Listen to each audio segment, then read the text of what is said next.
diabetic and have been for almost 40 years. Unfortunately, much of that's been my own fault because overweight, is the cause of 90% of diabetes, type 2 diabetes in mature adults. And that was most of my life story. When my diabetes has been at best under control, it's when I am the least fat.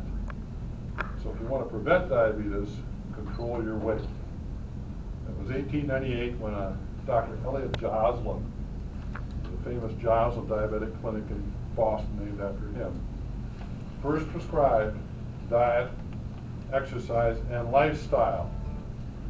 Lifestyle in this context principally means don't smoke, as the principal ways to deal with diabetes. At that time, insulin had not yet been discovered. It was the 1920s when two Canadian doctors discovered insulin as a treatment for diabetes. So 1898, a 10-year-old juvenile who had type 1 diabetes only had a year and a half to live. It was fatal. Now, by 1946, those numbers had changed, and a 10-year-old type 1 diabetic now has 45 years to live. In fact, today that number is probably better.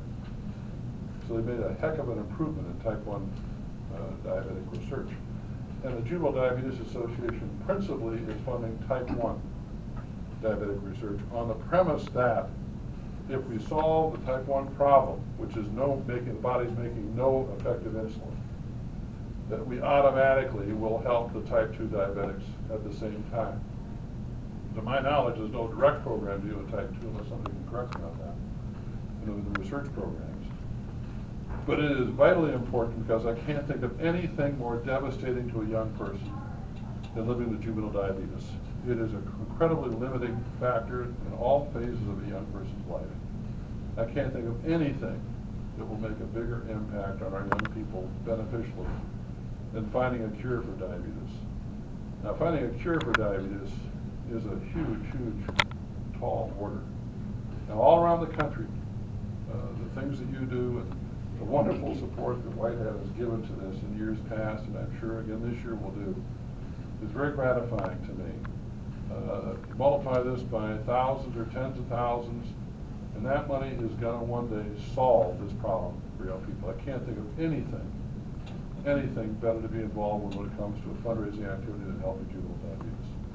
And of course, we're in the business of helping young people with their education, with teaching them how to live in this world of ours, by helping them with discipline and personal cultural benefits. We can't ignore the other things, other youth problems. As much as we're able to do so, we should help in those areas too. And this is an area where you can make a great big difference.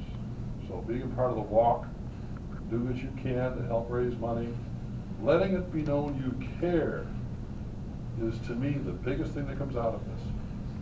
You've all heard me talk about love and how important that is to our mission.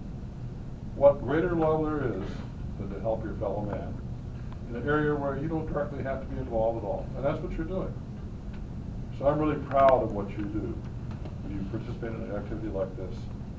And it continues to make me more and more proud of Whitehead. Thank you. God bless.